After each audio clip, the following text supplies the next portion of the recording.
Sir आप freeze हो गए क्या?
ठीक है ठीक है ठीक है ठीक है ठीक है, आवाज आ रही है?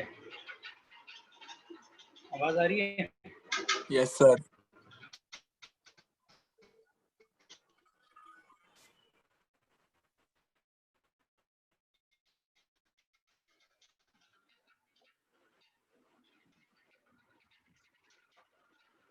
ठीक है, तो कहाँ थे हम? रूट प्रेशर पे थे।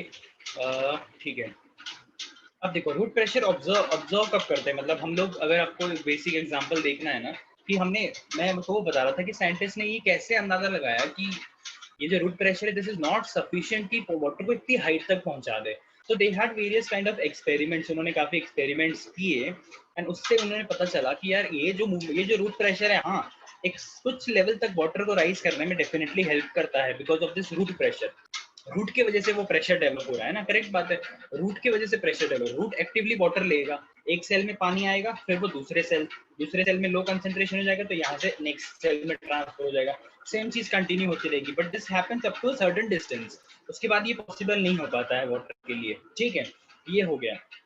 उसके बाद देखो ऑब्जर्व कैसे करते हैं हम तो, root pressure is observe when a stem is cut horizontally from the base, एकदम बेस से अगर हम स्टेम को कट कर रहे हैं ना, a liquid will ooze out from the cut stem. कभी ऑब्जर्व किया होगा, वैसे अभी ऑब्जर्व करने के लिए पेड़ मत काट देना आप लोग, बट होता है, ये डेफिनेटली वीडियोस वगैरह मिलेंगे आपको यूट्यूब पे। अगर आप स्टेम को, कोई छोटी स्टेम को आप नीचे से एकदम बेस से, उसके रूट से थोड़ा सा ऊपर वहां से कट करो, and after few hours you some liquid will ooze out, liquid वहां से निकलेगा, उन सेल से निकलेगा। अब वो पानी कहाँ से आया, तो वो पानी was because of the root pressure, because अंदर जाइलम फ्लोएम ये सब तो है ही, रूट है ही, वो जाइलम फ्लोएम के, वो जो रूट ने जो पानी ऑब्जर्व किया है सॉइल से, वो ही ऊज आउट करता है, वो जो कट पार्ट होता है वहां से, ठीक है। तो ये चीज कभी ऑब्जर्व करना है, इसकी वीडियो देखने ना बहुत अच्छी है, यूट्यूब पे मिल जाएगी आपको, ठीक है।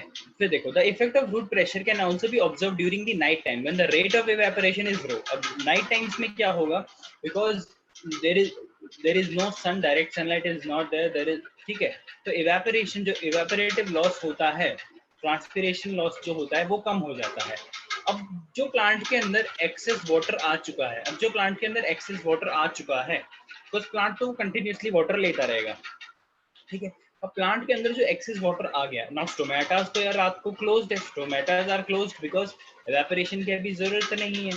तो ये जो वाटर है, आपने देखा होगा ना, this water comes out from the tips, तो जिसको हम अर्ली मॉर्निंग या late night, very late night, अगर हम लीव्स के जो एजेस होते हैं, लीव्स जो होती हैं उनके ब्लेड्स होते हैं, जिसको ओस बोलते हैं, हिंदी में हम ओस जिसे बोलते हैं, yes sir. That is, yes, उसको गटेशन बोलते हैं इंग्लिश में, ठीक है। तो ओस को गटेशन नहीं बोलते हैं, बस उस फिनोमेनन को गटेशन बोलते हैं, ठीक है।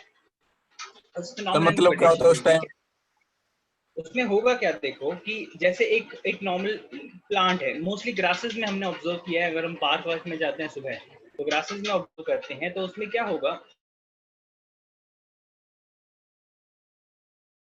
उस बाहर, सर फ्रीज। बाहर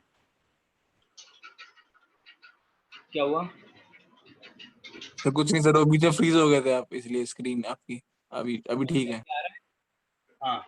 तो मैं क्या बोल रहा हूँ, देखो रात का टाइम है, ठीक है, इट इज नाइट टाइम, अभी इवेपोरेटिव लॉस नहीं हो रहा है, इवेपोरेशन नहीं हो रहा है, stomatas are closed, okay, stomatas are closed, evaporative loss अभी नहीं हो रहा है, बिकॉज बाहर का जो टेम्परेचर है, मॉर्निंग ड्यू, यस उसी को बोलते हैं, करेक्ट। तो बाहर का इवेपोरेशन अभी नहीं हो रहा है, स्टोमेटास आर क्लोज्ड, ठीक है। But because root is continuously absorbing water, root continuously water absorb कर रहा है, बट इवेपोरेशन हो नहीं रहा है, ट्रांसपिरेशन हो नहीं रहा है, तो जो प्लांट के अंदर पानी का जो कंसेंट्रेशन है बढ़ जाएगा, पानी का कंसेंट्रेशन बढ़ जाएगा, so it will require some places जहां से वो वाटर बाहर निकले ना, वो जो कुछ it will require some places जहां से वो जो एक्सेस वाटर बाहर निकले। तो यही फिनोमेनन ऑब्जर्व करते हैं। तो लीव्स के जो एजेस होते हैं, बिकॉज लीव्स में वेनलेट्स होती है, वेनलेट्स पे इतना प्रेशर पड़ जाता है कि जो लीव्स होती है, लीव्स की जो टिप होती है, लीव्स की टिप एकदम टिप, लीव्स की टिप से वाटर ऊज आउट करता है, लीव की टिप से वाटर ऊज आउट करता है, उसी को हम ड्यू ड्रॉप, ड्यू बोल लो, ओस बोल लो, हम उसी को बोलते हैं। इस फिनोमिनन का नाम है गटेशन, ठीक है। तो इस गटेशन के फिनोमिनन से पता चल जाता है कि यार देखो, वाटर है जो राइज कर रहा है because of root pressure, because night time है, ट्रांसपिरेशन तो हो नहीं रहा, ट्रांसपिरेशन हो नहीं रहा, अगर नाइट टाइम में ट्रांसपिरेशन हो नहीं रहा, तो ये वाली थ्योरी काम नहीं कर रही, ये वाली थ्योरी नहीं काम कर रही रात को तो ना, बिकॉज ये ट्रांसपिरेशनल पुल है। जब वाटर ऊपर से रिलीज होगा, स्टोमेटा से वाटर रिलीज होगा, तो ही वाटर पुल आउट करेगा, तो ही वाटर पुल होगा, that is the second theory. But अब रात का टाइम है, ठीक है, अब रात का टाइम है, अब there is no transpiration happening, रात को ट्रांसपिरेशन नहीं हो रहा है, ठीक है। तो वाटर कैसे यूज आउट कर रहा है, that is because of root pressure, ठीक है, that is because of root pressure, ठीक है। अब मुझे बताओ, ये समझ में आया, रूट प्रेशर क्लियर है, इसमें यस कोई सर। डाउट है? सर इसकी नोट भेज देना एक बार आज। अरे हाँ, इसकी शीट मैंने नहीं भेजी है ना, एक मिनट दो मुझे, मैं भूल जाऊँ उससे सर पहले मैं अभी, हाँ बोलो। सर एक रिक्वेस्ट थी सर, हाँ हाँ आप मतलब अब तक जितने भी चैप्टर्स हुए हैं ना, उन सब के पीडीएफ्स ग्रुप पे भेज दोगे प्लीज, ठीक है, मैं भेज देता हूँ सो दैट सारे। न्यू स्टूडेंट्स को भी मिल जाए।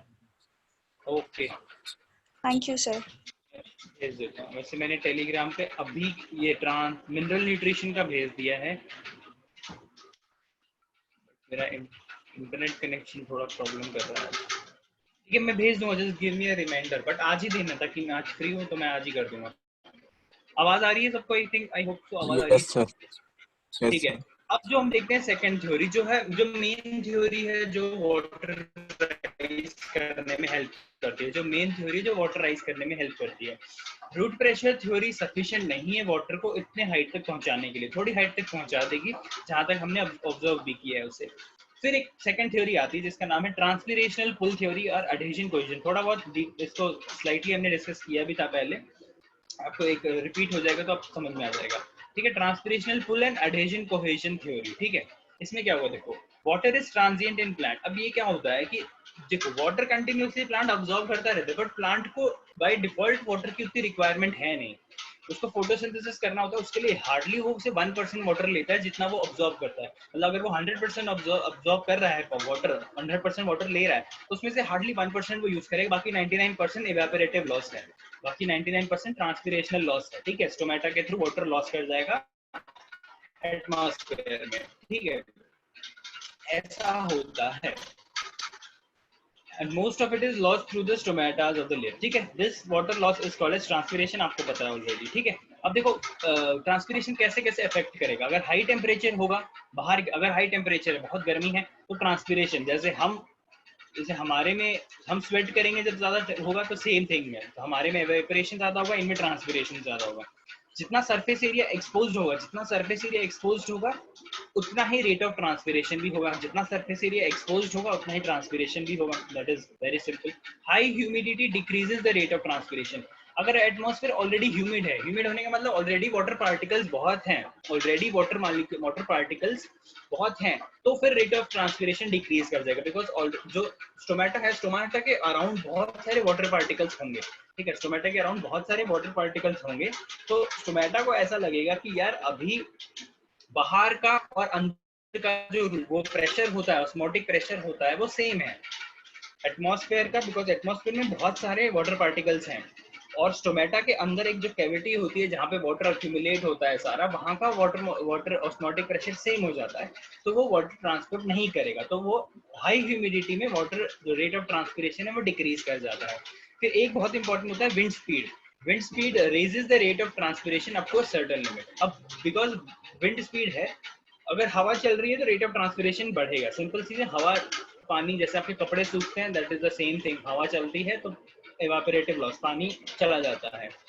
बट प्लांट के केस में क्या होता है, अगर एकदम ही सडन हवा आती है बहुत जोर से, जैसे क्या बोलते हैं आंधी तूफान वाली, तो उसमें इवेपोरेटिव लॉस जीरो हो जाता है। जीरो मतलब बंद ही हो जाता है इवेपोरेशन। इसका रीजन एक है, इसका रीजन ये है, जब इतना एकदम एक्सट्रीम एयर एक्सट्रीम हवा चलने लगती है ना, तो जो स्टोमेटास होते हैं ऑटोमेटिकली क्लोज हो जाते हैं, just for the sake of protection ना, just for the sake of protection, because अभी उस पर प्रेशर पड़ रहा है प्लांट पे बिकॉज ऑफ द विंड, तो वो प्रोटेक्शन के लिए जो स्टोमेटास है वो क्लोज हो जाते हैं। ठीक है, तो स्पीड इसीलिए यहाँ पे मेंशन किया हुआ है मैंने कि up to a certain limit, कि wind speed up to certain limit तक बढ़ाएगी, बट अगर विंड स्पीड बहुत ज्यादा बढ़ गई तो वो स्टोमेटास क्लोज हो जाएंगे, तो ट्रांसपिरेशन बिल्कुल नहीं होगा। ठीक है, तो ये सारे हैं फैक्टर्स अफेक्टिंग ट्रांसपिरेशन। सिंपल 1 और 2 मार्कर क्वेश्चन आपसे कोई भी पूछ सकता है। ठीक है, the transpiration driven ascent of SAP, ascent of xylem sap depends mainly on the following physical properties of water. हाँ,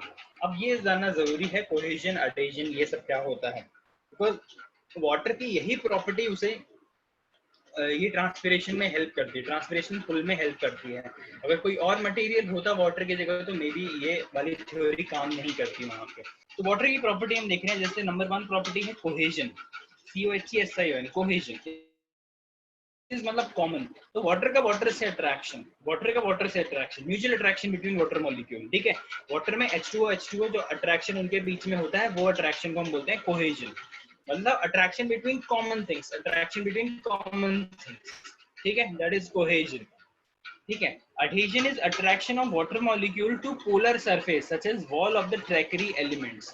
adhesion मतलब इसमें दो बंदे इन्वॉल्व होंगे। cohesion मतलब वाटर का वाटर से जो अट्रैक्शन होगा, दैट इज cohesion.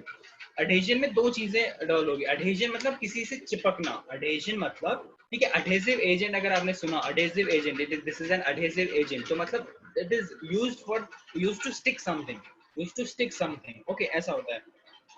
तो ये बोल रहा है जो ट्रैकरी एलिमेंट्स हैं, ट्रैकरी एलिमेंट्स मतलब ट्रैकिड्स की बात चल रही है यहाँ पे, जाइलम के जो एलिमेंट्स होते हैं, ठीक है, ट्रैकिड्स की बात चल रही है।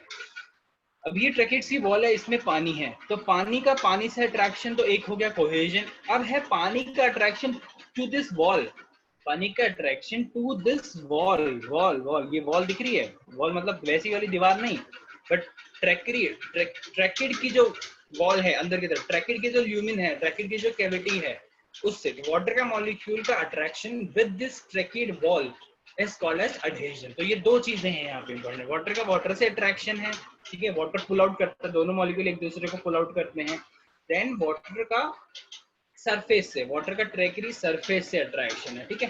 तो कोहेजन एडहेजन दो चीजें याद रखना। फिर सरफेस टेंशन तो पता होगा आपको,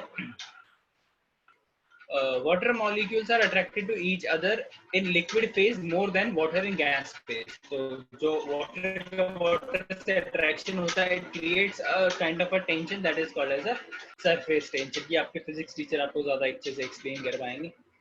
These property के water, अब ये जो तीन properties है, ये water को एक ऐसी capability दे देती है कि water rise करने की capability आ जाती है उसके अंदर, water को rise करने की capability आ जाती है। कैसे होगा देखो, ये जो प्रॉपर्टी है ये वाटर को दे देती है high tensile strength. Tensile strength मतलब ability to resist a pulling force, मतलब अगर कोई वाटर को पुल आउट करेगा तो सिर्फ अगर वो एक मॉलिक्यूल को पुल करेगा ना, तो दूसरे मॉलिक्यूल बाय डिफॉल्ट थोड़े बहुत ऊपर हो जाएंगे, थोड़े बहुत पुल हो जाएंगे। क्यों? बिकॉज हर एक molecule is associated with other molecule, हर एक molecule is attracted to other molecule. Same thing, हर एक molecule is attracted to tracheary wall also, हर एक molecule is attracted to the surface of tracheids also, ठीक है। तो बिकॉज ऑफ दिस प्रॉपर्टी, अगर वाटर को कोई ऊपर से पुल कर रहा है, ठीक है, वाटर को कोई ऊपर से पुल कर रहा है, तो अकेला एक वाटर का मॉलिक्यूल नहीं जाएगा, अकेला एक वाटर का ड्रॉप नहीं जाएगा, but it will try to pull each and every water molecule, try and pull each and every molecule of water, ठीक है। This is called as the tensile strength, की ability to resist a pulling force, की वो break नहीं होगा, टूटेगा नहीं, वो जो मॉलिक्यूल्स की चेन है वो टूटेगी नहीं, बट वो जस्ट पुल होगी।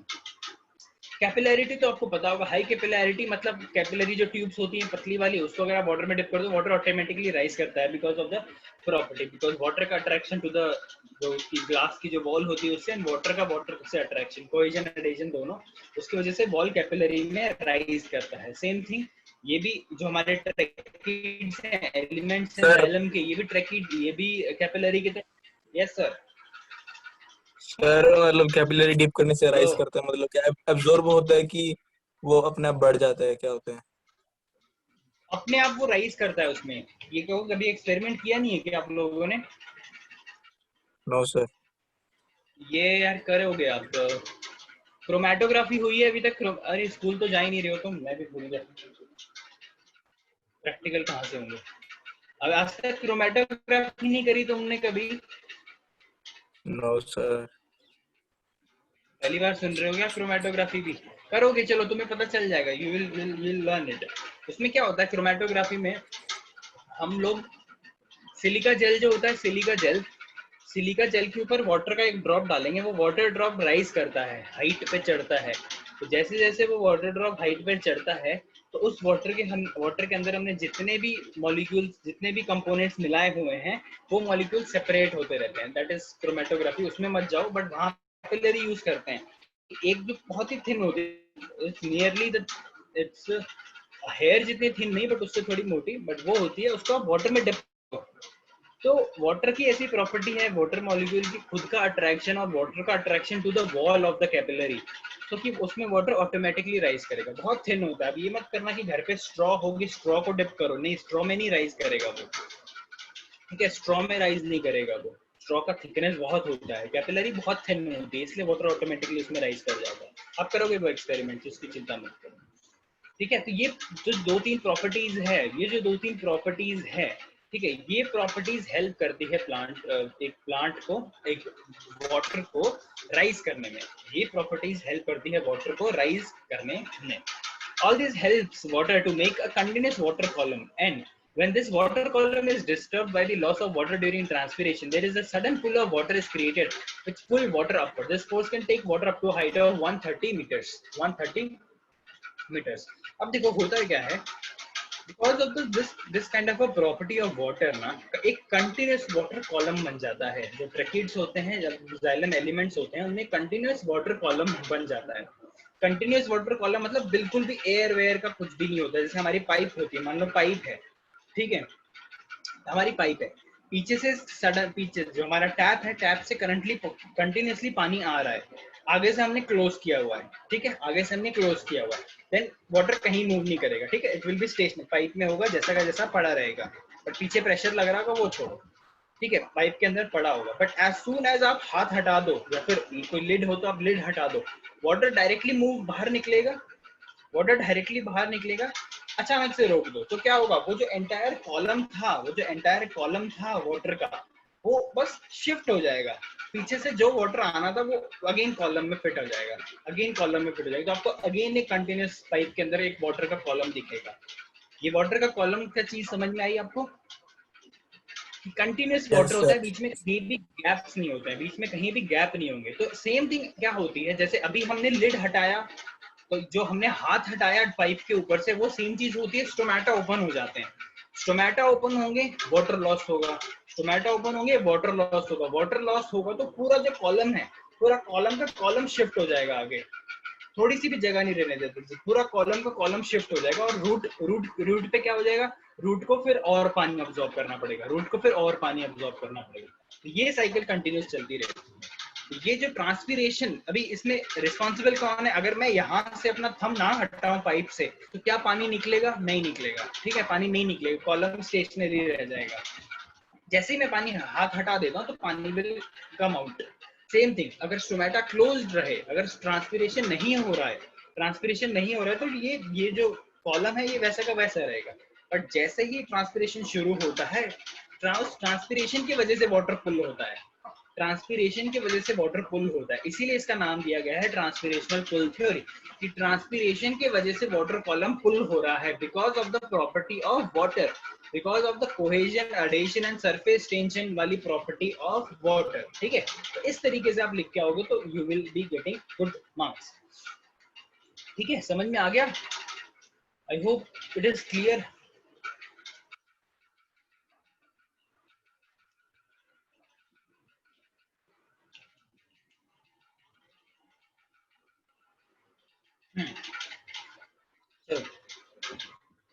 Next thing is Uptake and transport of mineral nutrition. Mineral nutrition अब कैसे आते हैं? इन वाटर में डिसॉल्व होके आते हैं। Minerals are absorbed from the plant passively as well as actively, दोनों तरीके से हो सकता है। पैसिवली भी अब्सॉर्ब कर सकता है मिनरल्स, बिकॉज अगर रूट के अंदर कंसंट्रेशन बहुत कम है, रूट के अंदर, रूट सेल्स के अंदर कंसंट्रेशन बहुत कम है, बट सॉइल के अंदर कंसंट्रेशन ज्यादा है, high concentration to low concentration easily वो आ जाएगा, high concentration to low concentration easily वो आ जाएगा। बट अगर उसका रूट के भी कंसंट्रेशन हाई है और बाहर कंसंट्रेशन लो है, बट स्टिल प्लांट को चाहिए वो पर्टिकुलर एलिमेंट, वो पर्टिकुलर मिनरल, तो प्लांट को उसे एक्टिवली अब्सॉर्ब करना पड़ेगा, उसके लिए एनर्जी कंज्यूम करनी पड़ेगी उसको, ठीक है। Most of the transport occur actively as the ions are charge, ठीक है, ये भी एक रीजन है कि जो आयंस होते हैं सारे चार्ज, प्लस माइनस चार्ज होता है, ठीक है। केमिस्ट्री मेरी बहुत खराब है तो मेरे प्लस माइनस मैं कहीं भी लगाता हूँ, तो वो ध्यान रखना, आप लोग सही जगह लगाना। तो जितने भी आयंस होते हैं ना, they are charge particle, and charge particle membrane cross करना इज डिफिकल्ट, चार्ज पार्टिकल को मेम्ब्रेन क्रॉस करना इज डिफिकल्ट, ठीक है। चार्ज पार्टिकल मेम्ब्रेन क्रॉस नहीं कर पाता बिकॉज इट इज चार्ज, ठीक है, ये एक ऑप्शन है। Cannot cross the membrane without the expenditure of energy, तो जितने भी चार्ज पार्टिकल है मोस्टली वो एक्टिवली ट्रांसपोर्ट होंगे, ठीक है। अब एनर्जी कौन से फॉर्म में? अगेन एटीपी के फॉर्म में ही यूज होगी। And product of photosynthesis that is sucrose, sucrose मतलब शुगर, ठीक है, sugar stored in the form of starch. तो शुगर जो बनती है फोटोसिंथेसिस का जो एंड प्रोडक्ट है sucrose, is transported from the source, मतलब जहां से बनता है, टू द सिंक, मतलब ये होता है, ठीक है। The transport of food or sucrose is bidirectional as compared to the transport of water which is unidirectional. ये चीज तो आप आई होप समझ में आ गई कि वाटर क्या है, नीचे से ऊपर ही जाने वाला है, एक ही ऑप्शन, नीचे से ऊपर जाएगा, ऊपर से बाहर। बट फूड का क्या है, ऊपर बनेगा तो रूट में भी फूड की जरूरत है, रूट में स्टोर हो जाएगा, स्टेम में स्टोर हो जाएगा। अगर रूट में स्टोर हो गया और लीफ को रिक्वायरमेंट हुई तो रूट वाला फूड को ऊपर भेजना पड़ेगा, रूट वाले फूड को ऊपर भेजना पड़ेगा। तो फूड का मूवमेंट है दैट इज बाय डायरेक्शनल, मतलब कहीं भी चारों तरफ जाएगा वो। बट जो वाटर का ट्रांसपोर्ट है दैट इज यूनी डायरेक्शनल, कि एक ही डायरेक्शन में जाएगा वाटर, नीचे से ऊपर ही जाएगा सिर्फ। ठीक है सर, ठीक है। अब आ जाता है बहुत इंपॉर्टेंट टॉपिक, ठीक है, बहुत इंपॉर्टेंट टॉपिक, इसे ध्यान से हम देखेंगे, इसे ध्यान से हम देखेंगे। ये भी एक हाइपोथेसिस है, अरे अरे अरे अरे, ये भी एक हाइपोथेसिस है कि मास फ्लो और प्रेशर फ्लो हाइपोथेसिस। ये जो वाटर, ये जो फूड है, ये जो फूड है, ये फूड सोर्स मतलब जहाँ पे बनता है वहां से लेके सिंक यानी जहाँ पर रिक्वायरमेंट है वहां तक कैसे पहुंचता है, वहां तक कैसे पहुंचता है। फूड की हम बात कर रहे हैं, फूड की बात कर रहे हैं, तो डेफिनेटली कौन सा वेस्कुलर टिश्यू इन्वॉल्व होगा अगर हम फूड की बात कर रहे हैं तो। अगर हम फूड की वेस्कुलर बात कर रहे हैं तो कौन सा वेस्कुलर टिश्यू इन्वॉल्व होगा? I can't hear. Phloem.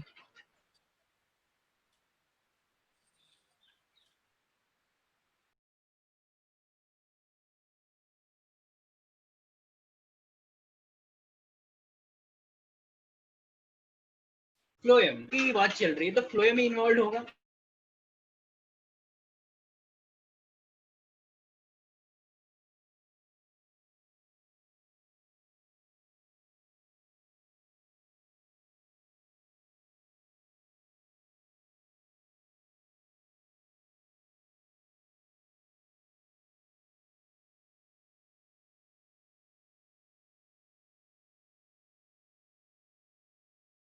Screen भी नहीं आ रही, वॉइस भी नहीं आ रही।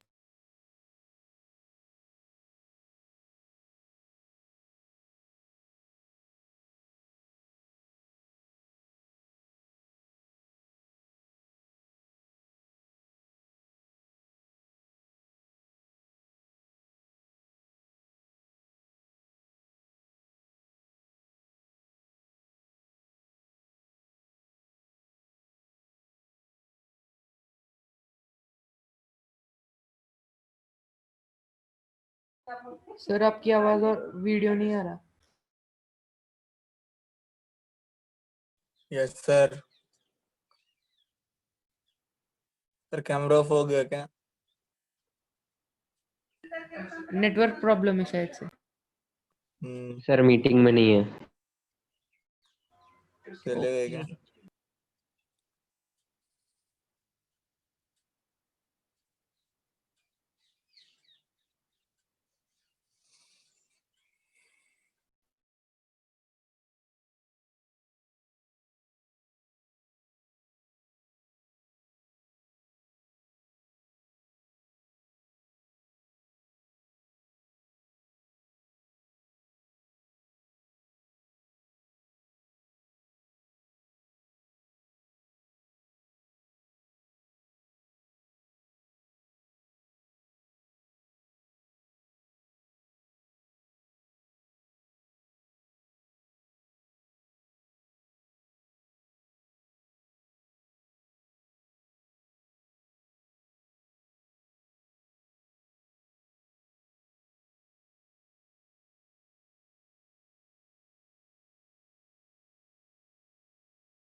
Please make me whole.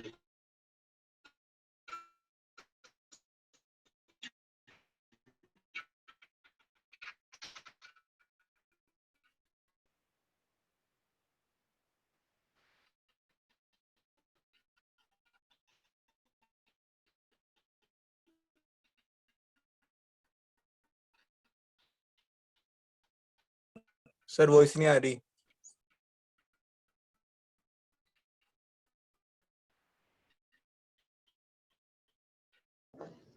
Yes, sir, you're not audible.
नहीं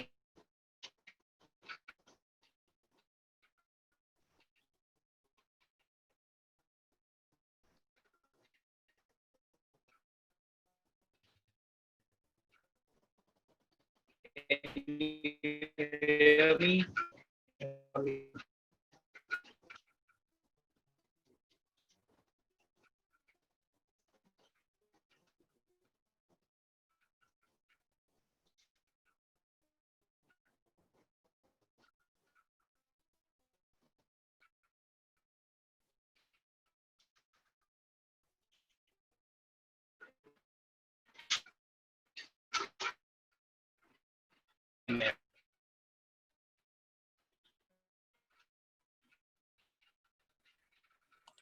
सर बोल रहे हैं क्या?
हाँ कर दी।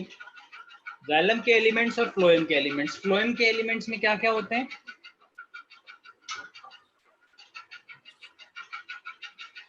Sir phloem parenchyma, phloem parenchyma, और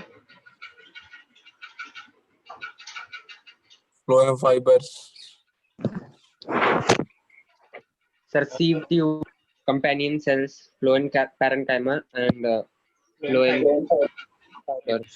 हाँ ठीक है। अब देखो सिंपल थिंग, लीव्स में, leaves is the source, leaves में बन रहा है, लीव्स में बन रहा है मतलब लीव्स में पता है, हमने जब लीव्स का एनाटॉमी देखा तो हमें पता है लीव्स में वेस्कुलर बंडल्स कहाँ है और बाकी सारे टिश्यूज कहाँ हैं, ठीक है। तो लीव्स में फूड प्रिपेयर हो गया, वो मैकेनिज्म हम बाद में देखेंगे, फोटोसिंथेसिस और everything is coming in the next chapter, ठीक है, आगे आने वाले चैप्टर में। तो फूड यहाँ पे प्रिपेयर हो गया, फूड से प्रिपेयर होने के बाद जो हमारा जाइलम एलिमेंट है, इट विल हैव, जो जाइलम एलिमेंट सॉरी फ्लोएम है, phloem will have a companion cells, companion भी एक यूनिट है उसकी, कंपेनियन सेल्स मतलब नाम से पता चल रहा है कि इट इज अकम्पनिंग, वो कंपनी प्रोवाइड कर रही है किसको, फ्लोएम को, फूड ट्रांसपोर्ट में। ठीक है, तो ये है हमारे कंपेनियन सेल्स। ठीक है, ये है हमारे कंपेनियन सेल्स। तो पहला स्टेप जो होता है लीव्स में, क्योंकि खाना बना है, लीव्स में खाना बना है, लीव से बना हुआ खाना वेस्कुलर बंडल्स के कंपेनियन सेल्स में, वेस्कुलर बंडल्स में भी फ्लोएम के कंपेनियन सेल्स में पुश करना पड़ेगा खाना। वेस्कुलर बंडल हो गया, उसमें दोनों हो गए, जाइलम फ्लोएम, जो मिडरिब होती है, वेन वेनलेट्स होती है, प्रोमिनेंट हम मिडरिब मान के चलो। ठीक है, एक लीफ है, ठीक है, एक लीफ मान के चलो, if this is the leaf, ठीक है, this is the midrib, this is the midrib. मान लो ये दोनों जो लीफ लेमिना है, यहाँ पे खाना बन गया, यहाँ पे खाना बन गया। अब वो खाना कैसे, क्या उस खाने को, इस खाने को अगर down, this is the plant है, दिस इज द प्लांट, यहाँ पे एक और लीफ है, यहाँ पे सब रूट्स है।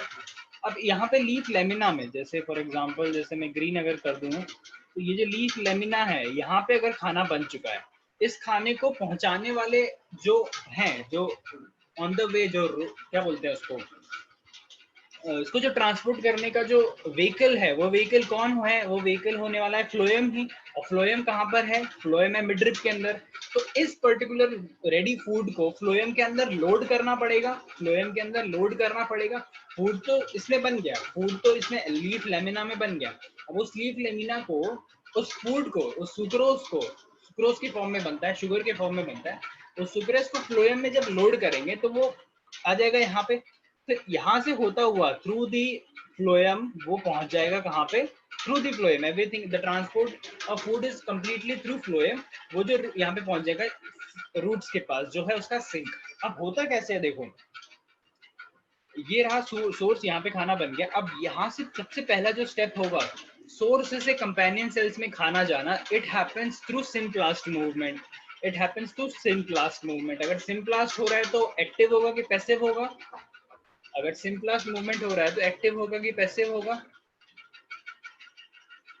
आज सुबह ही डिस्कस, सुबह मतलब अभी थोड़ी देर पहले ही डिस्कस किया है।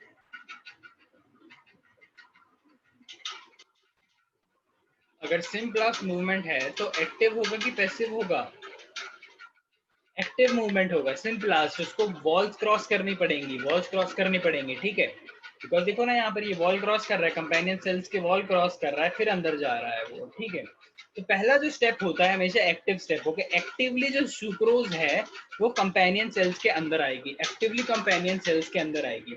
अब कंपेनियन सेल्स आ गए, इसके अंदर हमारा जो सुक्रोज है कंपेनियन सेल्स के अंदर आ गए। अब यहाँ पे सुक्रोज का कंसेंट्रेशन बढ़ जाएगा, यहाँ पे कंपेनियन सेल के अंदर सुक्रोज का कंसेंट्रेशन बढ़ जाएगा और यहाँ पे डेफिसिट हो जाएगा सुक्रोज का कंसेंट्रेशन फ्लोएम के अंदर। Because of this concentration different, ये जो फ्लोएम है पैसिवली थ्रू डिफ्यूजन, डिफ्यूजन क्या होता है, higher concentration to lower concentration, through diffusion ये जो पार्टिकल, ये जो फूड पार्टिकल्स है, शुगर पार्टिकल्स है, ये डिफ्यूज होके कहाँ चले जाएंगे, फ्लोएम में अंदर लोड हो जाएंगे, फ्लोएम के अंदर लोड हो जाएंगे। ठीक है, फ्लोएम के अंदर लोड हो जाएंगे। ठीक है, this was the first step. Okay, अब सेकंड स्टेप ध्यान में दो, यहाँ पे है साइड में वाटर। ठीक है, यहाँ पे है pure water. Okay, pure water, pure water का water potential is highest, pure water का वाटर पोटेंशियल इज हाईएस्ट। यहाँ पे भी there is also, there is, because phloem है, फूड पार्टिकल्स डायरेक्टली नहीं मूव करते हैं, it is also required a medium, वो मीडियम भी वाटर ही होता है। तो यहाँ पे जो फ्लोएम के अंदर वाटर थोड़ा क्वांटिटी में था, उसके अंदर बहुत सारे शुगर के पार्टिकल आ गए, बहुत सारे शुगर के पार्टिकल आ गए। शुगर क्या एक्ट कर रहा है, एज अ सॉल्यूट एक्ट कर रहा है। तो एक पानी में एक प्योर वाटर है जिसका वाटर पोटेंशियल हाई है, एक वाटर है जिस वाटर में आपने बहुत सारे शुगर डाल दिए, उसका वाटर पोटेंशियल हाई होगा कि लो होगा, अभी बताओ, उसका वाटर पोटेंशियल हाई होगा कि लो होगा। हमने सॉल्यूट, हमने शुगर ऐड कर दिए बहुत सारे, लो, वाटर पोटेंशियल लो, हो जाएगा, वाटर पोटेंशियल लो हो जाएगा। करेक्ट, तो इस पर्टिकुलर सेल का वाटर पोटेंशियल क्या हो जाएगा, लो हो जाएगा। इस पर्टिकुलर सेल का वाटर पोटेंशियल क्या हो जाएगा, लो हो जाएगा। अब ये मूवमेंट कैसे होता है, high water potential to low water potential, simple logic है। हाई वाटर पोटेंशियल से low water potential, simple logic है। तो यहाँ जाइलम में जो वाटर है ना, जाइलम में जो वाटर है वो डायरेक्टली कहाँ मूव कर जाएगा, फ्लोएम के अंदर। जो जाइलम में जो वाटर है वो डायरेक्टली मूव कर जाएगा फ्लोएम के अंदर। ठीक है, ये वाटर क्यों नेसेसरी है, ये वाटर क्यों नेसेसरी है, बिकॉज वाटर के थ्रू ही ट्रांसपोर्ट पॉसिबल हो पाएगा। ठीक है, I know sugar particle, food particle transport हो रहे हैं, बट फूड पार्टिकल भी फ्लोएम के थ्रू ही पार्टिकल होंगे तो ट्रांसपोर्ट। फ्लो चाहिए होता है क्या उसको? क्या तो उसको फ्लो चाहिए होता है क्या जिसके तो जिसके चाहिए थ्रू हो होता, जाते मतलब हैं? फूड पार्टिकल इटसेल्फ नहीं मूव कर पाते हैं, एक उसको मीडियम चाहिए होता है। वो मीडियम कौन प्रोवाइड करता है? ये वाटर ही प्रोवाइड करता है। तो हमें ये देखना था ये वाटर अंदर कब आता है। ये वाटर अंदर तब आता है जब उस पर्टिकुलर फ्लोएम सेल के अंदर सुक्रोज के पार्टिकल आ जाएंगे, वाटर पोटेंशियल गिर जाएगा उसका साइड वाले सेल्स में, जस्ट एडजेसेंट, इसके साइड में ही होता है ये जाइलम भी, दोनों एलिमेंट साथ साथ नहीं होते हैं। साइड वाले सेल में क्या होगा, वाटर प्योर वाटर है, वाटर पोटेंशियल हाई होगा, तो हाई वाटर पोटेंशियल से लो वाटर पोटेंशियल में मूवमेंट हो जाएगी, हाई वाटर पोटेंशियल से लो वाटर पोटेंशियल में मूवमेंट हो जाएगी। अब यहाँ पे आ गया पानी।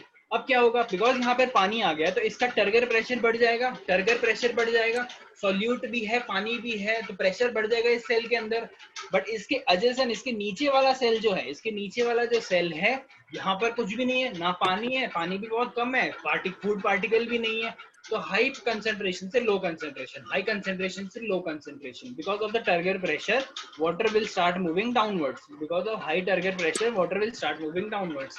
सेम थिंग हैपेंस, अब food particles along with water आ गए हैं सेकंड वाले सेल में। अब इस सेल में कंसंट्रेशन बढ़ चुका है, इस सेल में कंसंट्रेशन बहुत कम है, तो ये डाउन द ग्रेडियंट ऐसे आता रहेगा आता रहेगा। कहाँ तक आएगा? आखिरी फ्लोएम ऑफ रूट्स तक पहुंचेगा, ये फ्लोएम ऑफ रूट्स तक पहुंचेगा। अभी हमने स्टार्ट किया था फ्लोएम ऑफ लीफ से, फ्लोएम ऑफ रूट्स तक पहुंच गया। हमने इमेजिन किया है कि हमारा जो सिंक है वो रूट सेल है, हमारा जो सिंक है वो रूट सेल है, कि लीफ रूट सेल्स को खाना चाहिए। अब वो पहुंच जाएगा यहाँ तक, अब वो पहुंच जाएगा यहाँ तक खाना, ठीक है ठीक है। अब इसमें क्या होगा, जैसे वो यहाँ पहुंच गया सॉलिड पार्टिकल, यहाँ पे सॉलिड पार्टिकल डेफिसिट होंगे कंपेनियन सेल्स में, यहाँ से कंपेनियन सेल्स में ना सॉलिड पार्टिकल डेफिसिट होंगे, सॉलिड पार्टिकल डेफिसिट होंगे। तो होता क्या है, एक्टिव ट्रांसपोर्ट से नहीं, सॉरी डिफ्यूजन से, बिकॉज यहाँ पर पार्टिकल्स कम है, बिकॉज ऑफ डिफ्यूजन ये जो पार्टिकल्स हैं सारे कहाँ मूव कर जाएंगे, कंपेनियन सेल्स में, ये पार्टिकल कंपेनियन सेल्स में मूव कर जाएंगे। अब एक चीज ध्यान दो, अच्छा मैं पॉइंट आउट कर रहा हूँ, अब एक चीज ध्यान दो, ये जो सेल्स है इससे सॉल्यूट पार्टिकल निकल गए, अब क्या बचा, सिर्फ वहां पे वाटर बचा, क्या बचा वहां पे, सिर्फ वाटर। सिर्फ वाटर, मतलब वाटर पोटेंशियल बढ़ गया, इसका पहले कम था बिकॉज ऑफ एडेड सॉल्यूट, अब सॉल्यूट निकल गए तो वाटर पोटेंशियल बढ़ गया, वाटर पोटेंशियल बढ़ गया, यहाँ पे वाटर पोटेंशियल हो जाता है कम, तो ये हाई वाटर पोटेंशियल से लो वाटर पोटेंशियल, ये वाटर वापस से मूव कर जाता है जाइलम के अंदर। इस पर्टिकुलर सेल में वाटर का जो पोटेंशियल होता है उस टाइम, उस मोमेंट ऑफ टाइम पे कम हो जाता है, तो ये हाई वाटर पोटेंशियल है। Now because all the solid particles have moved out, जैसे ही सॉलिड पार्टिकल बाहर चले गए हैं, all the water molecules are free, all the water molecules are free, तो because of that water potential high हो जाता है, हाई वाटर पोटेंशियल से लो वाटर पोटेंशियल, वाटर वापस जाइलम के अंदर मूव कर जाता है, वाटर वापस जाइलम के अंदर मूव कर जाता है, ठीक है, वाटर वापस जाइलम के अंदर मूव कर जाता है। फिर अगेन कंपेनियन सेल्स में आ गया, कंपेनियन सेल से through active transport, membrane cross करते हुए थ्रू एक्टिव ट्रांसपोर्ट से ही लोड होगा, यहाँ पे फिर डिफ्यूजन होगा, पहले एक्टिव ट्रांसपोर्ट से लोड फिर डिफ्यूजन, यहाँ पे फिर से पहले diffusion and then active transport से बाहर, डिफ्यूजन एक्टिव ट्रांसपोर्ट से बाहर, ठीक है। तो इज दिस साइकिल क्लियर? आपको इसमें कोई डाउट है मुझे एक बार बता दो, you have to write it in this way only. Phloem loading एक होता है, वन इज फ्लोएम लोडिंग, ये जो फ्लोएम है हमने सुक्रोज से लोड कर दी, सेकंड स्टेप होता है फ्लोएम अनलोडिंग, फ्लोएम जो था उसका हमने अनलोड कर लिया। Yes sir. सर ऐसा ऐसा जैसे हम पिछली बार पढ़ा था कि मतलब कुछ प्लांट होते हैं वो अपना वेस्ट रिलीज करते हैं रूट से लिक्विड फॉर्म में, रिलीज कर वेस्ट दें, अपना, सर वेस्ट टॉक्सिक हाँ एलिमेंट अपना हाँ रिलीज करते हैं रूट से, हाँ, करते हैं क्या सर, ये पूछना था। बहुत वेराइटी यार, कर भी सकते हैं, बहुत वेराइटी है ना, यू नेवर नो कौन से प्लांट की तुम बात कर रहे हो, अगर तुमने कहीं पढ़ा है या तुम्हें किसी ने बताया तो डेफिनेटली मे बी करते होंगे, ठीक है। मुझे इसमें सर बताओ, मतलब हम टॉक्सिक, हाँ सर मतलब हम टॉक्सिक एलिमेंट बनते हैं क्या पानी की जगह, पानी आता है मतलब टॉक्सिक एलिमेंट बनते हैं कि उनमें क्या होता है? नहीं, देखो होता क्या है, because of different kind of absorption, मान लो अब रूट है, तो रूट को इतना रूट स्ट्रिक्ट नहीं है कि उसको किसको अंदर लेना है किसको बाहर रखना है उससे नहीं पता चलता, तो कई बार क्या होता है वो कुछ टॉक्सिक एलिमेंट्स अंदर अब्जॉर्ब कर लेगा, अगर वो कोई टॉक्सिक एलिमेंट अब्जॉर्ब कर लेगा तो वहां पर क्या होगा, उसके जो सेल्स होंगे वो हार्म हो जाएंगे, उसके सेल हार्म हो जाएंगे, एंड वो पार्टिकल फिर जो डिफरेंट काइंड ऑफ डिजीज वगैरह होते हैं वो शो करेगा, तो वो डिजीज हटाने के लिए plant will have some kind of protection mechanism. जैसे होता है कि अगर प्लांट को दिखता है कि कोई फॉरेन पार्टिकल आ चुका है ना, तो प्लांट उस पर्टिकुलर सेल्स को न्यूट्रिशन रोक देता है, उस पर्टिकुलर सेल पे न्यूट्रिशन जाना रोक देता है, बिकॉज अभी उस पर्टिकुलर सेल पे न्यूट्रिशन नहीं जा रहा है, तो वो सेल डाई ऑफ कर जाएगा with along with the foreign particle. ऐसा होता है, समझ में आया? Okay sir. कंफ्यूजिंग है बट ऐसा, ये एक डिफेंस मैकेनिज्म है कि अगर कोई फॉरेन पार्टिकल सेल के अंदर आ गया, प्लांट सेल के अंदर आ गया, तो प्लांट के जो बाकी सेल्स हैं और and that foreign particle is harming the cell, वो सेल को हार्म कर रहा है, तो बाकी सेल्स उसको उस पर्टिकुलर सेल के लिए न्यूट्रिशन कट ऑफ कर देंगे। न्यूट्रिशन कट ऑफ कर दिया तो सेल डाई ऑफ कर जाएगा, सेल मर गया तो उसके अंदर का फॉरेन पार्टिकल भी मर जाएगा, तो फॉरेन पार्टिकल न्यूट्रिशन के लिए ही तो आया है। तो इस काइंड ऑफ प्रोटेक्शन मैकेनिज्म होते हैं प्लांट्स में, बहुत बहुत वैरायटी है इसमें, ठीक है। तो ये सेम चीज स्टेप्स में नीचे लिखी हुई है, फ्लोएम लोडिंग, फ्लोएम अनलोडिंग, ठीक है, उसको रीड कर लेना एक बार। Everything is same, turgor, pressure and all. When we love, it is not poisonous, but it is not advisable to drink it. I know you're talking about calotropis बोलते हैं उसे। एक minute, let me check, calotropis ही होता है। Calotropis. Yes, you're talking about, I can show you. Talking about this ना, दिख रहा है? दिख रहा है?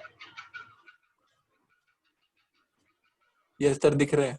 दिख रहा है ना? हाँ, तो you're talking about this calotropis, जिसका दूध सा निकलता है। सर आग का कहते हैं इसको, आग का पेड़, मतलब ये आग के लिए हानिकारक होता है, हाँ, हिंदी में कहते हैं डिफरेंट इसको आग बहुत का। सारी चीजें हैं, बहुत सारी चीजें, पॉइजनस भी हो सकता है, नहीं भी होता, but this is not considered poisonous, मतलब ऐसा एकदम हार्मफुल नहीं, क्योंकि हाथ वाथ में लग गया तो ऐसी कोई दिक्कत नहीं है, बट एडवाइजेबल है कि नहीं ड्रिंक करना चाहिए। क्यों ही पीना है यार, पीने के लिए और बहुत चीजें हैं, ठीक है। तो I hope this is clear. तो ये चैप्टर खत्म हो चुका है, we have to start with the next chapter, ठीक है, we will do it now. Those plants are trying to manage the radiation and other plants which have calcium oxalate. No, Pratik has a very good explanation. सकते हो आप लोग उसे until I import a new file, a new chapter.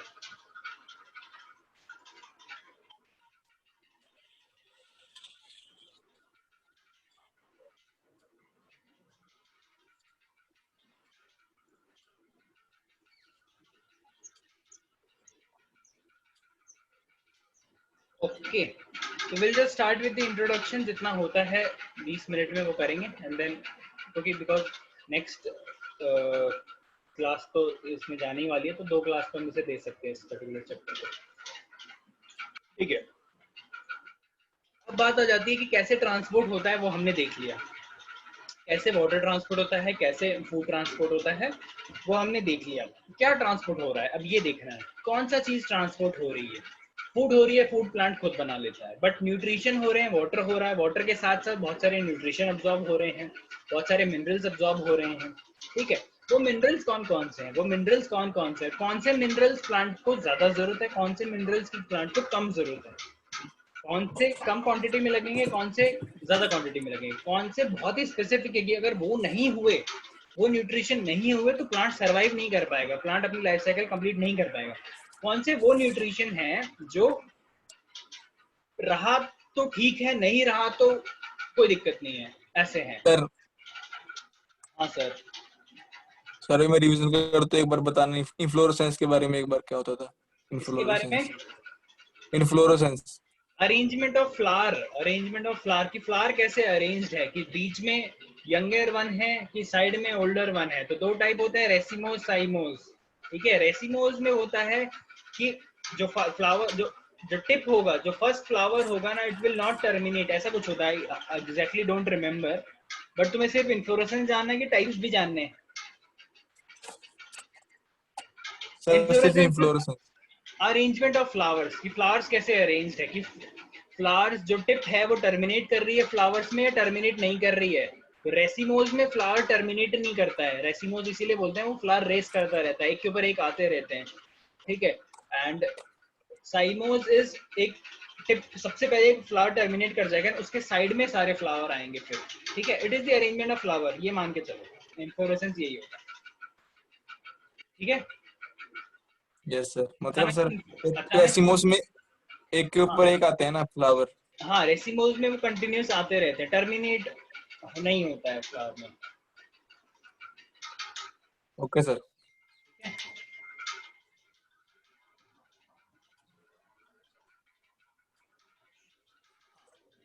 तो मैं जैसे बता रहा था मिनरल के बारे में कि कुछ ऐसे हमें ये पता करना है, साइंटिस्ट ने ये पता किया कि कौन से ऐसे न्यूट्रिएंट्स हैं, कौन से ऐसे मिनरल्स हैं, कौन से ऐसे मिनरल्स हैं जो प्लांट को अगर नहीं दिया तो प्लांट उसकी लाइफ साइकिल कंप्लीट नहीं हो पाएगी, वो डेड मर जाएगा। और कौन से ऐसे न्यूट्रिशन हैं जो प्लांट्स को नहीं मिलेंगे तो भी चलेगा, मिल गए तो अच्छी बात है, ठीक है, ग्रोथ में हेल्प, ग्रोथ एंड रिप्रोडक्शन में हेल्प करेगा, ठीक है। तो ये पता करना है हमें। देखते हैं इस चैप्टर में क्या है। तो एवरी लिविंग ऑर्गेनिज्म, जैसे हमें कार्बोहाइड्रेट चाहिए, प्रोटीन चाहिए, फैट चाहिए, वाटर चाहिए, मिनरल चाहिए टू लिव, हमें ये सब चीजें रिक्वायरमेंट होती है। मतलब ये सारी चीजें एक स्पेसिफिक क्वांटिटी में अगर हमें मिलती रहे तो हम एक हेल्दी लाइफ जिएंगे, ठीक है। ऊपर नीचे होता रहता है, नहीं, किसी का प्रोटीन की डेफिशिएंसी आ जाती है, कार्बोहाइड्रेट की डेफिशिएंसी आ जाती है, वाटर की डेफिशिएंसी आ जाती है, मिनरल्स की डेफिशिएंसी आ जाती है। तो ऐसा ही है कि प्लांट्स को भी कुछ टाइप ऑफ स्पेसिफिक न्यूट्रिशन चाहिए, प्लांट्स को भी स्पेसिफिक टाइप ऑफ न्यूट्रिशन चाहिए, ठीक है। तो वो कौन से न्यूट्रिशन है प्लांट्स को जो फिक्स क्वांटिटी में चाहिए, वो हमें देखना है। तो मिनरल न्यूट्रिशन में यही है कि absorption, distribution and metabolism of various mineral element by plant is called as mineral nutrition, ठीक है। कि उसे अब्जॉर्प्शन कैसे करता है वो हमने लास्ट चैप्टर में देखा, डिस्ट्रीब्यूशन कैसे हो रहा है, कौन से प्लांट को कब क्या चाहिए, दैट इज डिस्ट्रीब्यूशन। मेटाबॉलिज्म की मतलब वो उस पर्टिकुलर मिनरल को यूज करके उस प्लांट कर क्या रहा है, उस पर्टिकुलर मिनरल को यूज करके वो प्लांट कर क्या रहा है। जैसे नाइट्रोजन है, वो नाइट्रोजन से क्या मिल रहा है उसको, क्यों उसे नाइट्रोजन ऑब्जॉर्व करना है, वो हम देखेंगे कि वो कहाँ पे यूज कर रहा है उस पर्टिकुलर नाइट्रोजन को। जैसे क्या बोलते हैं इसको, पोटेशियम है, अब वो पोटेशियम प्लांट कहाँ यूज कर रहा है, दैट इज इट्स मेटाबॉलिज्म ना, मेटाबॉलिज्म कि वो उसे यूज कहाँ कर रहा है। सेल अब्जॉर्ब तो कर रहा है, बट अब्जॉर्ब किसी यूज के लिए कर रहा होगा ना, उसे बेफालतू में क्यों यूज करेगा, तो वो यूजेस कहाँ हो रही है वो हमें देखना है। फिर हमें आखिरी चीज जो इस पर्टिकुलर चैप्टर में देखनी है, but nitrogen fixation is a different thing, वो इसी चैप्टर में है। बट एक और चीज देखनी है कि अगर ये न्यूट्रिशन प्लांट को नहीं मिले, अगर ये न्यूट्रिशन प्लांट को नहीं दे हम, तो क्या होगा। अगर ये न्यूट्रिशन हम प्लांट को नहीं दें तो क्या होगा, अगर ये न्यूट्रिशन हम नहीं देते हैं तो plant will show different kind of symptoms, ठीक है। या तो वो येलो पड़ जाएगा, येलोइश हो जाता है, या फिर उसके लीव्स कर्ल कर जाएंगे, या फिर आपने एक और डिजीज डेफिनेटली देखा होगा कि प्लांट सीप जैसा बन जाता है। सीप जानते हो, सीप, छलनी जो भी बोलते हैं, आटा छानते हैं जिससे, तो प्लांट के लीफ में ऐसे ऐसे आपको छेद दिखते हैं, that is again a kind of a disease. फिर एक होता है विल्टिंग, विल्टिंग में लीफ कर्ल कर जाता है, लीफ पूरा ऐसे कर्ल कर जाएगा, दैट इज विल्टिंग। तो ये सारे जो डिजीज हैं, ऑफ कोर्स ये सारे डिजीजेस उस वजह से भी होते हैं, it can be a fungal infection, it can be a bacterial infection, of course that is the thing, वो हो सकता है। बट ये चीज और कब ऑब्जर्व हम कर सकते हैं, जब there is a deficiency of some kind of minerals, जब there is deficiency of some kind of minerals, कि अगर सर नाइट्रोजन इंसेक्ट से भी तो होता है क्या, सर, ये कुछ जानवरों से भी तो होता है, इंसेक्ट जो होते हैं हाँ, पेस्टिसाइड फंगल वैसे वाले। इन्फेक्शन होता है, बहुत सारे बैक्टीरियल डिजीज हैं, बहुत सारे रेड रॉट होता है, रेड डॉट्स आ जाते हैं, ठीक है। शुगर केन का एक डिजीज है, I don't recall it's name, बहुत सारे डिजीज है, एन नंबर ऑफ डिजीजेस। तो ये डिजीजेस जैसे हमारे में होता है यार, हमारे में बैक्टीरियल डिजीजेस भी होते हैं, हमारे में वायरल डिजीजेस भी होते हैं, सेम हैपेंस विद प्लांट भी लिविंग है तो उसमें भी यही होना है, बैक्टीरियल इन्फेक्शन भी हो सकता है और वायरल इन्फेक्शन भी हो सकता है, दोनों चीजें हो सकती है, फंगल इन्फेक्शन भी हो सकता है। ऊपर से हमारे में अगर डेफिशिएंसी आ जाती है, मतलब मान लो कैल्शियम की डेफिशिएंसी आ गई हम में, तो बताओ क्या होगा, कैल्शियम की डेफिशिएंसी आ गई हम में तो बताओ क्या होगा, सर बोन्स वीक हो बोन्स जाएंगी। वीक हो जाएंगे, सेम थिंग है। अब कैल्शियम की डेफिशिएंसी किसी फंगस से, बैक्टीरिया की वजह से आई है क्या, नहीं, क्योंकि हमने कैल्शियम नहीं खाया इसीलिए हम में वो डेफिशिएंसी है। तो ऐसा है कि हमेशा जरूरी नहीं है कि वो पर्टिकुलर डिजीज, अगर हमारे बोन वगैरह दुख रहे हैं, दैट मीन्स हमने कैल्शियम नहीं लिया, इट इज नॉट मैंडेटरी कि कोई फंगल इन्फेक्शन है, कोई बैक्टीरियल इन्फेक्शन है। सेम होता है प्लांट्स में भी। तो 2-3 टाइप से डिजीज हो सकते हैं। तो बैक्टीरियल डिजीज होगा कि किसी बैक्टीरिया ने अटैक कर दिया, फंगल हो गया फंगस ने अटैक कर दिया, वायरल हो गया वायरस ने अटैक कर दिया, ठीक है। फिर कुछ होता है डेफिशिएंसी की वजह से, माल न्यूट्रिशन हम जिसे बोलते हैं, malnutrition which is a very big problem for India as a country. Malnutrition, ठीक है, किसी को ओवर न्यूट्रिशन मिल रहा है, किसी को न्यूट्रिशन मिल ही नहीं रहा है, ठीक है, ये चीजें हैं। तो प्लांट्स के में भी सेम है कि बैक्टीरियल और वायरल और फंगल ये इन्फेक्शन तो प्लांट्स में भी होते हैं, ये इन्फेक्शन तो प्लांट्स में भी होते हैं। अलॉन्ग विद दैट अगर कोई न्यूट्रिशन, कोई मिनरल उसको स्पेसिफिक क्वांटिटी में नहीं मिलता है तो भी प्लांट अपना एक सिम्टम दिखाता है। जैसे कि अगर उसको क्या बोलते हैं, हम देखेंगे डिफरेंट सारी चीजें, अगर उसको कोई स्पेसिफिक क्वांटिटी में नहीं मिलता है तो वो अपना लीव उसके येलो हो जाएंगे, क्योंकि क्लोरोफिल नहीं बन पाएगा तो उसके लीफ येलो हो जाएंगे, ठीक है। फिर विल्टिंग होता है, अगर वाटर स्पेसिफिक क्वांटिटी में नहीं मिला तो लीफ कर्ल कर जाता है, सूख जाता है। All these things are there, ठीक है, वो इस चैप्टर में हमें पढ़ना है। Method to study mineral requirement of a plant, ठीक है। तो ये हमने ऑब्जर्व कैसे किया कि भाई हम ये चीज तब उभर के आई जब हमने लैब कंडीशन में प्लांट्स को उगाना चाहा। अब लैब कंडीशन में सॉइल का इस्तेमाल नहीं करना था हमें, लैब कंडीशन में सॉइल का इस्तेमाल नहीं करना था, बट जो रिक्वायरमेंट्स है प्लांट को, चाहे उसको सोडियम चाहिए, पोटेशियम चाहिए, सल्फर चाहिए, जो चाहिए वो अगर हम उसे एक न्यूट्रिशन, एक लिक्विड के तौर पे दें, तो क्या उस पर्टिकुलर मीडियम में हमारा प्लांट सरवाइव करेगा? क्या हम उस particular nutrition in a specific quantity, that too in a specific quantity, only 5 gram of this and only 10 gram of this, उसमें ये पर्टिकुलर प्लांट सरवाइव कर पाएगा कि नहीं कर पाएगा, ठीक है, वो चीज होती है। वो हमने देखा, तो हमने डिफरेंट काइंड ऑफ मीडियम्स बनाए जिसमें हमने जो प्लांट को रिक्वायर्ड होता है, बीट molybdenum, magnesium, nitrogen, potassium, sulphur, हमने सब डाला स्पेसिफिक क्वांटिटी में। फिर हमने देखा कि हाँ ये प्लांट परफेक्टली ग्रो कर रहा है, तो उससे हमें क्या पता चल गया कि हाँ ये जो पर्टिकुलर प्लांट है, ये पर्टिकुलर जो स्पीसीज है, इसके ये टाइप के मिनरल की रिक्वायरमेंट है। फिर हमने क्या देखा, हमने उसी पर्टिकुलर प्लांट को एक और मीडियम में डाला जिसमें हमने नाइट्रोजन नहीं डाला। मान लो फर्स्ट थिंग हमने नाइट्रोजन नहीं डाला। नाइट्रोजन नहीं डालने के वजह से हमें क्या चीजें ऑब्जर्व की हमने कि वो पर्टिकुलर प्लांट जो नाइट्रोजन के प्रेजेंस में अच्छे से ग्रो कर रहा था, अब हमने जब नाइट्रोजन नहीं डाला तो उसमें क्या क्या चेंजेस हो रहे हैं, उससे हमने स्टडी की। सेम थिंग हमने एक और जगह पे किया जहाँ पे हमने नाइट्रोजन तो डाला, बाकी सारे मिनरल्स भी डाले, बट हमने सल्फर नहीं डाला। तो सल्फर की वजह से क्या क्या चेंजेस आए। तो ऐसे करते करते हमने सारी चीजें ऑब्जर्व करी, ठीक है, ऐसे करते करते हमने सारी चीजें ऑब्जर्व करी। तो उसमें दो कंसेप्ट आते हैं, first is hydroponics and the other is aeroponics. Hydro something related to water. तो इसमें क्या होता है, हाइड्रोपोनिक्स इज अ टेक्निक। इसमें क्या होता है, सॉइल नहीं यूज होती है, इंस्टेड वाटर सॉल्यूशंस यूज होते हैं। सॉइल नहीं यूज होती है, इंस्टेड वाटर सॉल्यूशंस यूज होते हैं। Hydroponics is a very good concept. इसमें क्या होता है, देखो ये बहुत सारे इंडिया में भी यूज हो रहा है अभी, कि जो आपकी वॉल्स होती हैं, दीवार होती है, दीवार पे प्लांट्स लगे होते हैं, दीवार पे प्लांट्स लगे होंगे, उसके पीछे से जस्ट उनपे जस्ट पानी, उनपे they will be in contact with a kind of a liquid, एक पानी के कांटेक्ट में होंगे। there will be no soil, उसके जो रूट्स होंगे ना वो एक लिक्विड में सबमर्ज्ड होंगे हमेशा, एक लिक्विड उनपे हमेशा गिरता रहेगा, वो liquid will have all the kind of nutrition which that particular plant requires. तो इसको बोलते हैं हाइड्रोपोनिक्स, ठीक है, ये होता है हाइड्रोपोनिक्स। कि वाटर हम उसको दे रहे हैं, वाटर के अंदर हमने सारा मनी प्लांट आप उसमें भी उगा दो तो भी उग जाता है, हाँ, it will require nutrition, but money plant grow करने के बाद आप पानी में डालते हो, बट कभी मनी प्लांट डायरेक्टली पानी से उगना इज डिफिकल्ट। उगने के बाद आप पानी में डाल के रख सकते हो, इट कैन सर्वाइव, बट आप स्टार्ट नहीं कर सकते उसको पानी में डाल के। Only water, I am telling you, only water. अगर आप न्यूट्रिशन दे रहे हो उसको तो वो सर्वाइव करेगा, ऐसा होता है, ठीक है। Kitchen nurseries, yes. एरोपोनिक्स एक और चीज होती है, इसमें क्या होगा, इसमें तो हाइड्रोपोनिक्स में एटलीस्ट हम वाटर डालते हैं, एरोपोनिक्स में हम सिर्फ वाटर स्प्रे करते हैं, जो भी न्यूट्रिशन होता है हम स्प्रे करते हैं, दैट इज एरोपोनिक्स, ठीक है। Arrow is related with air, तो एयर में सिर्फ हम न्यूट्रिशन स्प्रे कर देते हैं और वो पर्टिकुलर प्लांट ग्रो करता है। ठीक है। इन स्टडीज की वजह से हमें पता चल जाता है कि कौन सी चीजें उसको रिक्वायर्ड है, कौन सी चीजें उसे रिक्वायर्ड नहीं है, उसे किसे, प्लांट को। ठीक है, अब हमें देखना है, कोई डाउट है किसी को? No sir. अब हमें देखना है कि एसेंशियल मिनरल्स कौन से होते हैं, कौन, भाई जैसे मैंने आपको बताया कौन से मिनरल्स एसेंशियल हैं, कौन से मिनरल्स कम एसेंशियल्स हैं, कौन से मिनरल बिल्कुल एसेंशियल नहीं है, मतलब है तो ठीक है, नहीं है तो भी ठीक है, कोई दिक्कत नहीं है।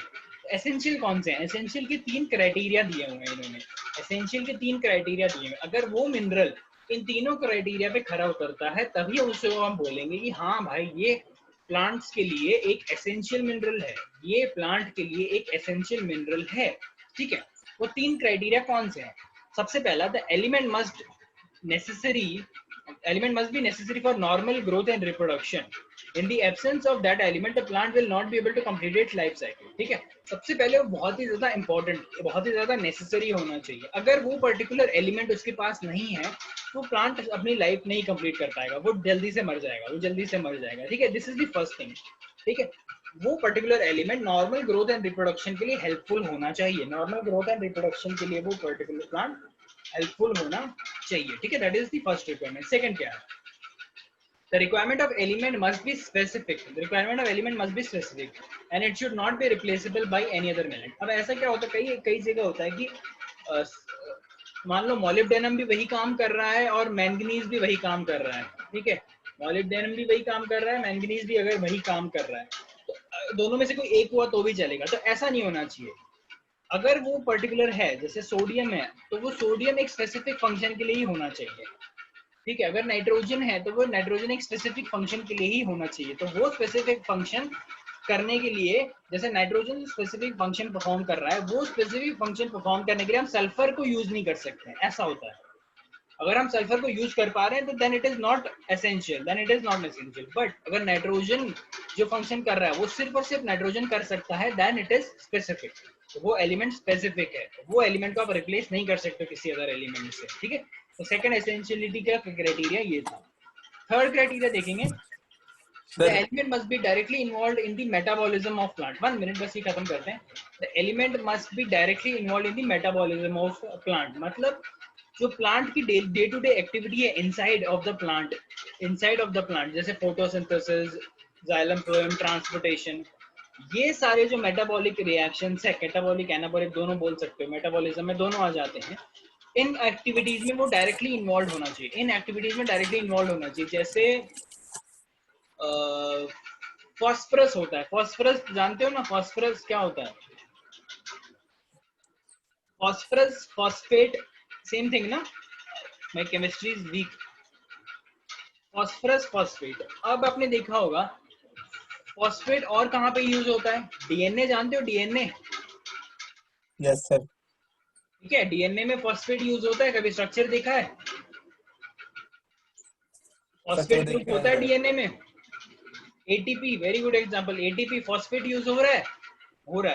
तो ये चीज होता है। ठीक है, ये चीज होता है। तो जो चीज डायरेक्टली इन्वॉल्व है मेटाबॉलिज्म में उसको हम एसेंशियल बोलेंगे। तो फास्फोरस होगा एसेंशियल। ठीक है, फास्फोरस को कोई रिप्लेस नहीं कर सकता।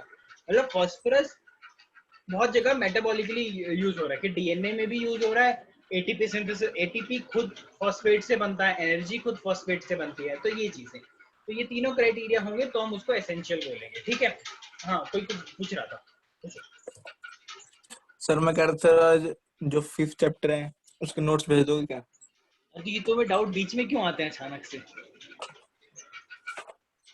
मैसेज कर दो मुझे, मैसेज कर दो, मैं भेज दूंगा सब। ठीक है सर। ठीक है, मैं एक काम करता हूँ, आज तुम में से प्रीमियम में कौन है? सभी लोग एम्बिशन में हैं क्या? Yes sir. इस प्रतीक तुम वहां पर हो क्या? मैं सारे चैप्टर के ना एम्बिशन वाला जो है उस पे सेंड कर देता हूँ, and Pratik is the only one I think जो प्रीमियम में है। तो प्रतीक आपको जो चैप्टर, सर मैं दोनों ग्रुप्स में हूँ। अच्छा आप दोनों ग्रुप में हो, वो तो फिर तो बहुत बढ़िया है। फिर मैं एम्बिशन में आज तक के हमारे, आज हमारा 10th या 11th चैप्टर है फ्रॉम द टोटल चैप्टर।